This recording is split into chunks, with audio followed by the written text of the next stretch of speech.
नमस्कार। पिछले 2 लेक्चर में हम लोगों ने प्लासी के युद्ध तक की घटनाओं को समझा। अब उसके आगे प्लासी के युद्ध की गणना भारत में लड़े गए निर्णायक युद्धों में से की जाती है। प्लासी ने भारत में अंग्रेजों के लिए राजनैतिक और आर्थिक संभावनाओं के द्वार खोले। साधारण शब्दों में कहें तो अब राज्य विस्तार और व्यापार आपस में जुड़ गए। कंपनी को प्लासी के युद्ध से बहुत सारे लाभ हुए, जैसे आर्थिक। मीर जाफर, जो कि अब कंपनी के लिए एक कठपुतली नवाब से ज़्यादा की हैसियत नहीं रखता था, 1760 तक नवाब ने कंपनी को लगभग 8 करोड़ पाउंड तो रिश्वत में दी। क्लाइव को भी 2,34,000 पाउंड की रिश्वत मिली। बंगाल, जो भारत के सबसे समृद्ध प्रदेशों में से एक था, वो धीरे धीरे अब निर्धन होने लगा। तो बंगाल से लूट का एक सिलसिला शुरू हुआ। जैसे जैसे अंग्रेज भारत में बंगाल से आगे क्षेत्रों में जाएंगे, वो लूट का सिलसिला बढ़ता चला जाएगा। शुरुआत प्लासी से होगी। इसके अलावा क्षेत्र प्राप्ति। अंग्रेजों को मीर जाफर ने 24 परगने का क्षेत्र दिया। उस जमाने में उसकी वार्षिक आय 15 लाख रुपए थी। इसके साथ ही दूसरी जो यूरोपीय कंपनियां थीं, जैसे फ्रांसीसी और डच, उनके लिए बंगाल में काम करना मुश्किल हो गया। चंद्रनगर और उसके अलावा अन्य जितनी भी छोटी बड़ी फ्रांसीसी कोठियां थीं, उन पर अंग्रेजों का नियंत्रण हो गया। 1759 में बेदरा का युद्ध हुआ, जिसमें अंग्रेजों ने डचों को भी पराजित कर दिया। तो इस प्रकार से बंगाल में अब वो सबसे ताकतवर थे। अंग्रेजों ने एक और बात भी जानी कि भारत में आगे बढ़ने के लिए हिंदुओं और मुसलमानों को आपस में लड़ाया जा सकता है, और फूट डालो और राज करो की नीति का भी आरंभ प्लासी से ही माना जाता है।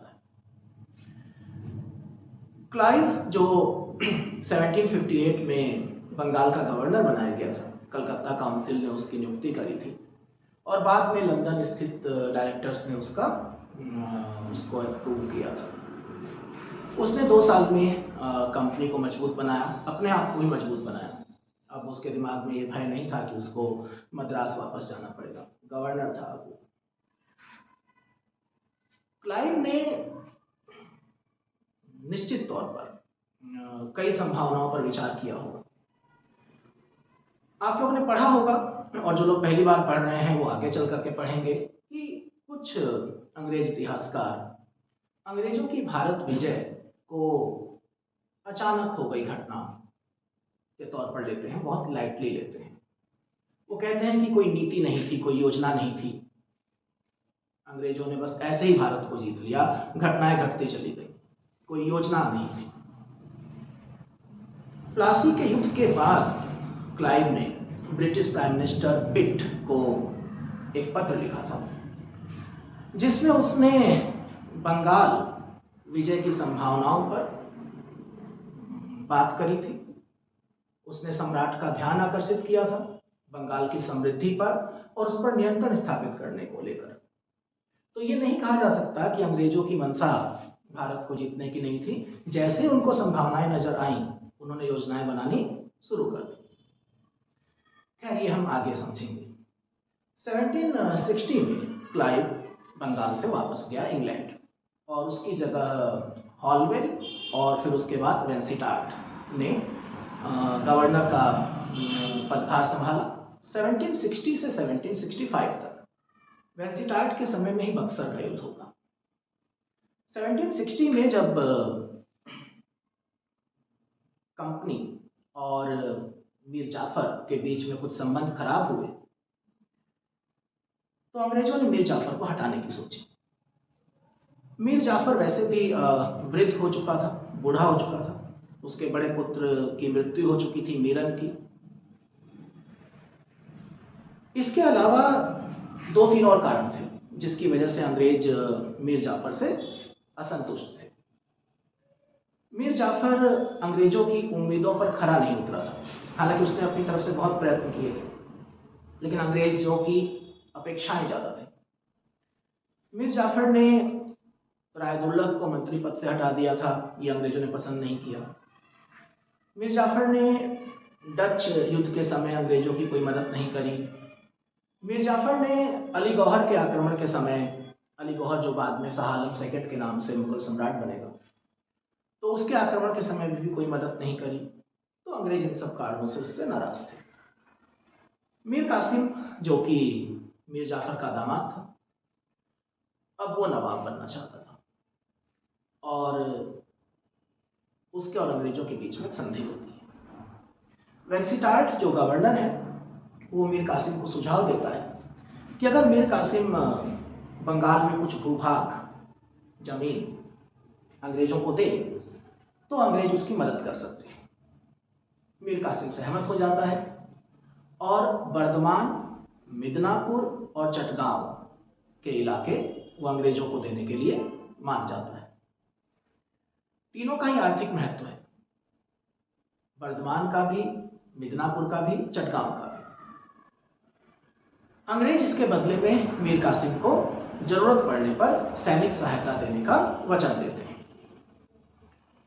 साथ ही मीर कासिम अंग्रेजों को 5 लाख रुपए भी देता है। दक्षिण भारत में जो अंग्रेजों के युद्ध चल रहे थे, कर्नाटक युद्ध अभी समाप्त नहीं हुए थे, उसमें मदद के लिए।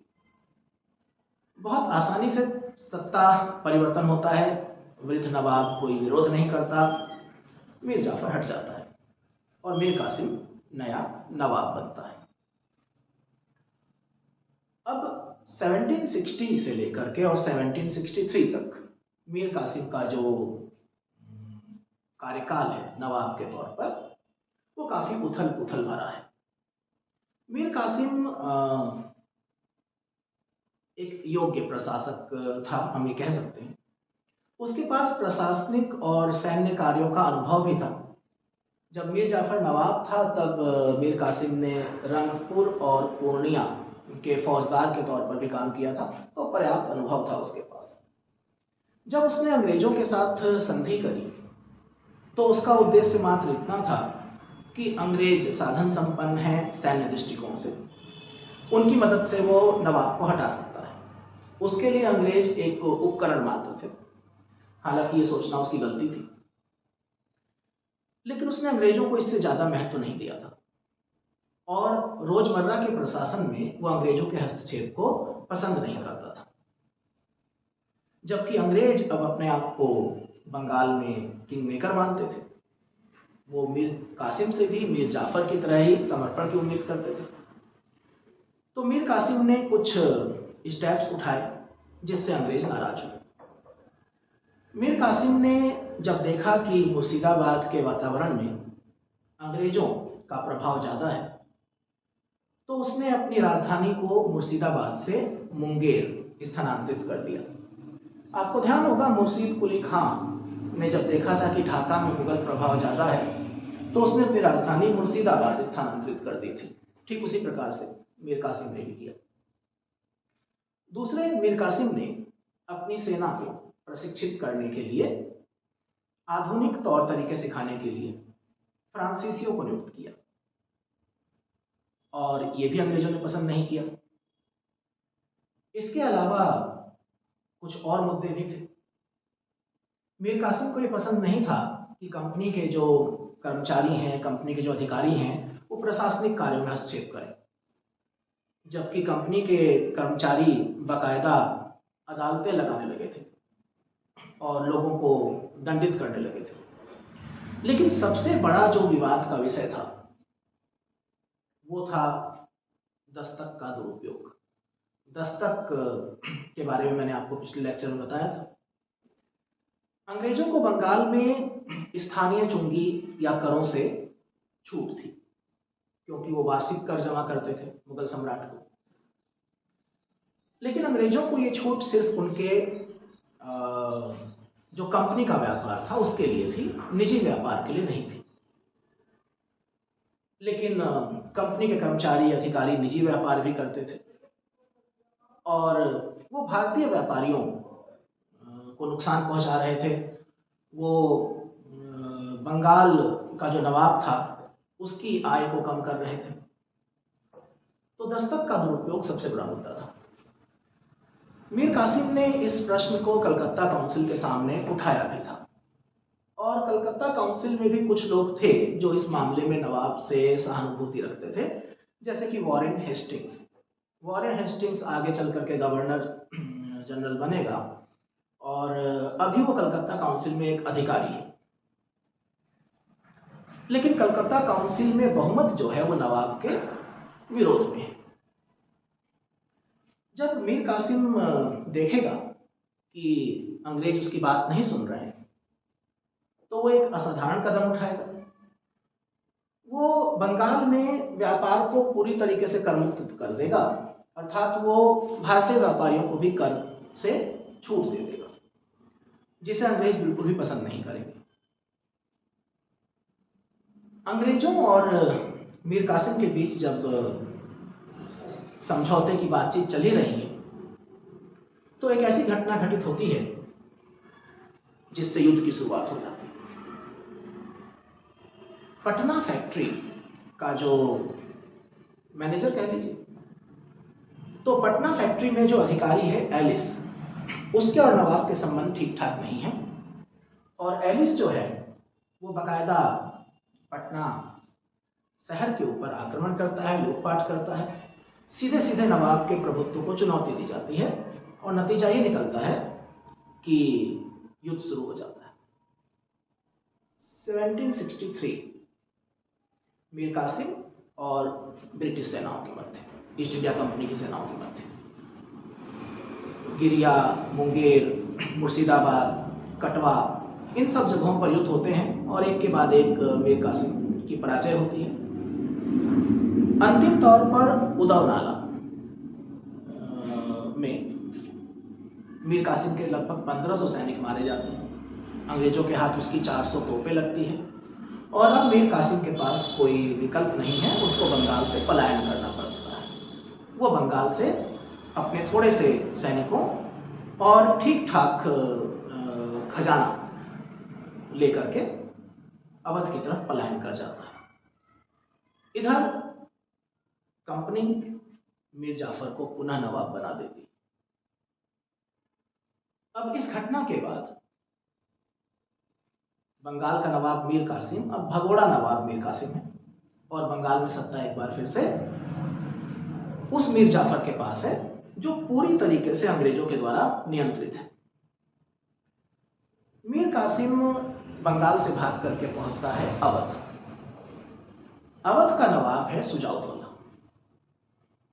उन दिनों अवध में मुगल सम्राट शाह आलम ने भी अपना डेरा जमाया हुआ है। शाह आलम की भी थोड़ी विचित्र कहानी है। शाह आलम के पिता आलमगीर सेकंड की हत्या हो जाती है और उनका पुत्र अली गौहर शाह आलम के नाम से अपना राज्याभिषेक कराता है। लेकिन शाह आलम को लगता है कि अगर वो दिल्ली जाएगा तो वहां का वातावरण षड्यंत्रपूर्ण है, उसकी भी हत्या हो जाएगी। तो दिल्ली जाने की बजाय अवध के नवाब के यहाँ रुक जाता है। तो ये तीन लोग इकट्ठे होते हैं। बंगाल का भगोड़ा नवाब मीर कासिम, मुगल बादशाह शाह आलम और अवध का नवाब सुजाउद्दौला। तो जब ये कहा जाता है कि बक्सर के युद्ध में अक्टूबर 1764 बक्सर का युद्ध होगा, भारत की ये तीन शक्तियां ईस्ट इंडिया कंपनी ब्रिटेन से पराजित हो जाती हैं, तो समझिए कि मुगल सम्राट के पास सेना नहीं है, वो मूक दर्शक है इस युद्ध का।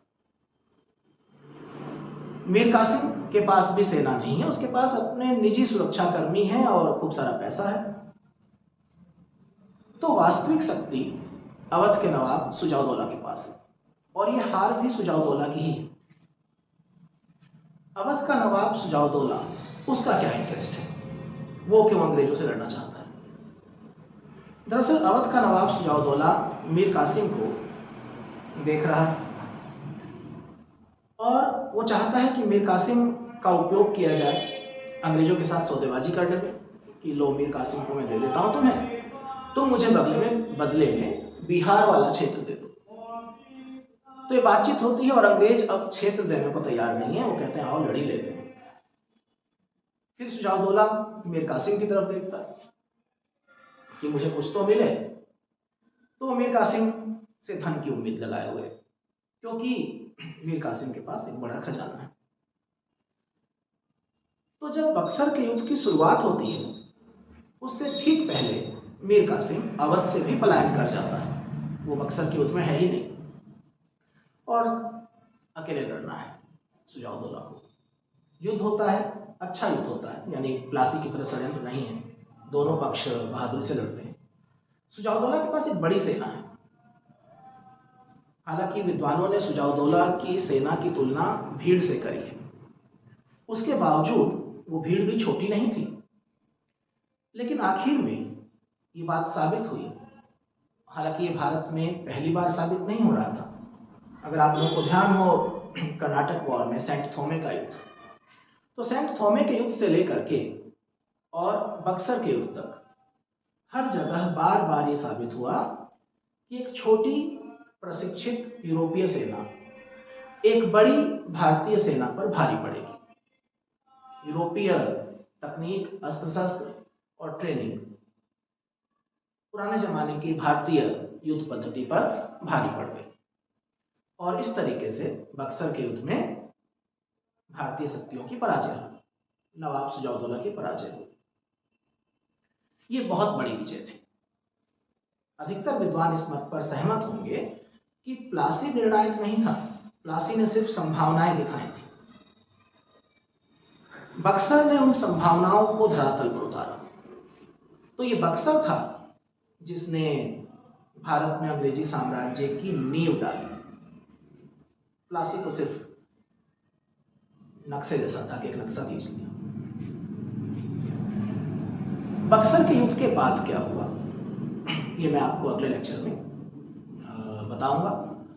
बक्सर के युद्ध के बाद की घटनाओं में इलाहाबाद की 2 संधियां, क्लाइव वापस आ जाएगा, द्वैत शासन और द्वैत शासन के कारण सफलता असफलता ये सब हम पढ़ेंगे। उसी लेक्चर में मैं आपको 2-3 बातें और बताऊंगा। एक तो पिछले वर्षों के प्रश्नों का विश्लेषण, दूसरा आप जो भी किताब पढ़ें, कुछ किताबें मैं आपको सजेस्ट कर दूंगा, उन किताबों को पढ़ने का तरीका क्या हो, हम लोग क्या मदद कर सकते हैं। एक वर्कबुक कॉन्सेप्ट है जिसको मैं आपको दिखाऊंगा। तो अगला लेक्चर आप लोगों के लिए बहुत महत्वपूर्ण होने जा रहा है, खासतौर पर उन लोगों के लिए जिन्हें ये इतिहास पता है, जो एक बार सेल्फ स्टडी कर चुके हैं या कोई लेक्चर सुन चुके हैं, कोई कोचिंग कर चुके हैं, लेकिन नोट्स ठीक से नहीं बना पाते, या क्या नोट करना है क्या नोट नहीं करना है, उनके लिए ये चीज़ें बहुत, जो अगला लेक्चर होगा बहुत महत्वपूर्ण होने वाला है। आपको इस वीडियो के माध्यम से, इस चैनल के माध्यम से क्या क्या मिलेगा, मैं थोड़ा सा उसका भी जिक्र कर दूँ। आपको इतिहास के टॉपिक वाइज लेक्चर मिलते रहेंगे। जैसे हम लोगों ने आधुनिक भारत की सीरीज शुरू करी है, तो हम इसका सीक्वेंस नहीं तोड़ेंगे, यानी कि अंग्रेजों की भारत विजय में हम बंगाल पढ़ रहे हैं, फिर हम मैसूर पढ़ेंगे, उसके बाद मराठा पढ़ेंगे, फिर सिंध है, पंजाब है, फिर हम बाकी पॉलिसीज देखेंगे कि सब्सिडी अलायंस क्या था और डॉक्ट्रिन ऑफ लैप्स क्या था, फिर अलग अलग टॉपिक, कॉन्स्टिट्यूशनल डेवलपमेंट, संवैधानिक विकास, फिर औपनिवेशिक अर्थव्यवस्था, एक क्रम में चलेंगे हम लोग, ताकि आधुनिक भारत आप एक क्रम में खत्म कर सकें। और कोशिश करेंगे कि लगभग एक लेक्चर रोज आपको मिल सके। इसके साथ साथ आपको इसी चैनल पर एक series Indian administration, Indian political system की भी मिलेगी और कुछ करंट अफेयर के टॉपिक। तो अभी शुरुआत में आपको ये 3 चीजें यहाँ पर देखने को मिलेंगी।